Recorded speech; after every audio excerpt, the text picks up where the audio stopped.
Hello, this is Jackie. In this video, let's watch an American crime film, Bus 657. Vaughn was the croupier of the casino and was in charge of the security of the vault.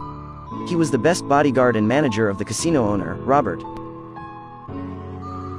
But for love, he abandoned the life of a gangster and chose to be a little croupier and lived steadily with his wife and daughter, yet life was impermanent and things were unpredictable. Vaughn's daughter was seriously ill and needed $300,000 to carry out a surgeon. But Vaughn's current income couldn't even afford his daughter's hospital expenses. He had to pay the fee before Friday, which was the deadline for doctors to make concessions. Vaughn was mentally broken down, he didn't know what to do. Cox was a waiter at the casino just a few months ago. He knew Vaughn's current situation. He wanted to join forces with Vaughn to steal the casino's money. According to Cox's observation, there was a white man who brought a lot of cash every Thursday night there.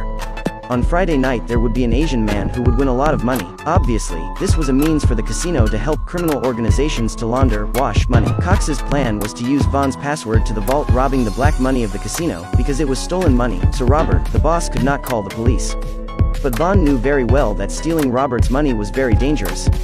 Robert regarded rules above everything else. Even if someone stole $100, Robert would never spare their life. In Robert's eyes, humanity was as thin as paper, and rules were golden. Vaughn found Robert and wanted to borrow $300,000 for his emergency.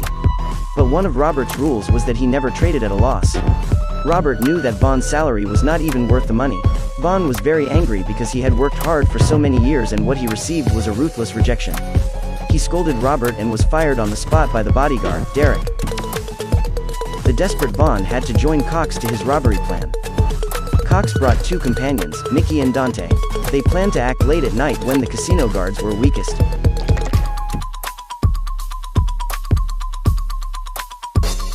The security would go for coffee at 3:30 in the morning. Cox would be on standby in the casino after work. Mickey drove at the door to meet him. Vaughn and Dante would find potential men for their positions. At 3:30, Cox immediately turned off the power and cut off the security system. They passed the internal security door and went straight to the vault. Since Vaughn had just been fired, the password for the vault still didn't change. In a few moments, they ransacked the $3 million separately. When the security guard came back early, Cox clapped his hands and shot. Derek followed them. The two sides started a fierce gun battle instantly.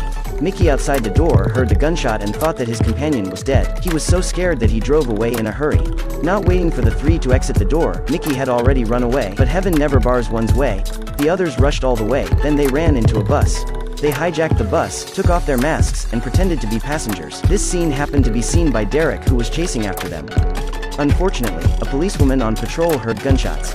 She caught up with the bus and ordered the driver to stop and check. Cox was so violent that he would kill the policewoman immediately. Fortunately, Vaughn stopped in time and didn't cause any disaster. Then a large number of police cars came and set up roadblocks in front of the bus. Vaughn wrote the passenger's mobile phone number on the glass with lipstick. The policewoman immediately called when she saw it. Vaughn used the hostages in the car as a threat and asked the police to clear the roadblock. From the phone, the policewoman could hear Vaughn's concern for the hostages. For the safety of the hostages, the policewoman chose to trust Vaughn. They drove quickly through the roadblock. Under the escort of the police car, the bus drove on the highway all the way. Cox contacted a friend at a small private airport to get them to fly out of the country. However, there was not much fuel left on the bus, so they couldn't go far. Vaughn contacted the police immediately. In exchange for pregnant women and children, the police had to refuel the bus. Robert furiously learned that $3 million had been stolen. He ordered Derek to deal with this matter before the police. At the same time, Vaughn's eager move to save his daughter reminded Robert of his daughter. His wife and daughter left him because they couldn't stand Robert's gang life. Now that Robert was suffering from cancer, he had not many days to live left.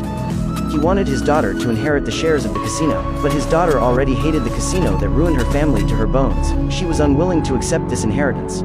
Here, the detective asked the policewoman to deliver oil. The police and snipers were arranged, ready to attack. Dante was not treated in time after being injured. He has excessive blood loss. His life was in danger. Vaughn had no choice but to contact the detective to send medicine for treatment quickly, but it was too late. Dante died as soon as the medicine arrived. Unexpectedly, the detective turned out to be Robert's man. He threw a cell phone to Vaughn, and it was Robert who was talking to him. Maybe because of his daughter's infection, Robert was moved. He told Vaughn to kill Cox and then he would give the money to the detective. He would find a way to get Vaughn out of the prison. Afterward, Vaughn could take a large sum of money and flee away with his daughter. Although Robert was telling the truth, Vaughn had been with Robert for so many years, and he knew what kind of person his boss was. He only thought this was Robert's deferment. Subsequently, the detective was thrown off the bus. This made the detective very angry and ordered an immediate attack. The police first dropped tear gas and then intruded from the roof. The two men finally beat the police in the car. The tire was shot, causing the bus to crash and park under the overpass. They were surrounded by the police. On the TV was the news about them. Facing such a desperate situation, Cox jumped over and supported the bus driver and let passengers connect to the live news. If the police did not cooperate, he would kill all the hostages in the car. Suddenly, the gun went off and the live broadcast was disconnected. The police seen the robbers weren't joking, they could only retreat. But inside the bus was another scene. It turned out that Vaughn killed Cox to protect the driver. At this time, the policewoman found Vaughn's daughter in the hospital and called. Listening to his daughter's voice, Vaughn couldn't help crying. His only wish was for his daughter to survive, even if it took his own life. With Vaughn's protection of the hostages along the way, the passengers also understood from Vaughn's conversation just then. This was a father who was forced to die to save his daughter. Vaughn traded with the detective. As long as the bus tires were repaired, he would release most of the hostages. Only one would be left, and the last hostage would be held when the destination was reached. The detective could only choose to agree. After the hostages got off the bus one by one, the bus also made its way again. Vaughn had already taken advantage of the chaos and fled among the passengers. The man who drove the bus to lead away the police were the driver Vaughn saved. Vaughn moved all the passengers. No one exposed his identity. But Vaughn did not go to the hospital. Instead, he came to the private airport according to the original plan. Unexpectedly, Robert's bodyguard, Derek, had been waiting there for a long time. Derek made two preparations. First, he asked the detective to try to stop Vaughn, then checked Cox's call records and found this private airport. Derek took Vaughn to that bus before to solve the matter with Robert and the detective. The detective didn't want to work for the gang anymore, and he wanted to live normally. He ended up being killed by Robert. But the money had already disappeared. It turned out that Vaughn planned everything. The pregnant woman on the bus was actually Vaughn's sister. To work with Vaughn's plan, she got on the bus and deliberately delayed the time. From the very beginning, Vaughn emphasized that after getting rid of this, he would part ways. But there were too many picks, causing the other two robbers to also get on the bus.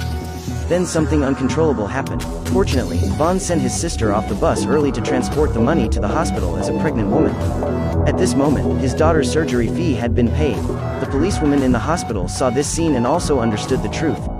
Derek was unwilling to be turned around and wanted to burn Vaughn to death on the spot. He was still screaming to catch Vaughn's daughter next. Robert didn't like to listen to this. He could kill the man but could not touch the daughter. So he broke the gun and killed Derek. Robert told Vaughn that his mother had said, if a person stayed with an invitation before death, it meant that their life was wrong. He couldn't save his past for his daughter. He didn't want Vaughn to repeat the same mistakes. Robert gave the car keys to Vaughn and told him to rush to the hospital. The policewoman was also calling at this time. She knew there were 3 robbers in the car, but all the passengers insisted that the only 2 robbers who were reported dead. In this way, Vaughn saved his daughter, and Robert let him go, and the robbers known to the police had already died. Well, this video ends here. Remember to like and subscribe. Thank you for watching, see you next time.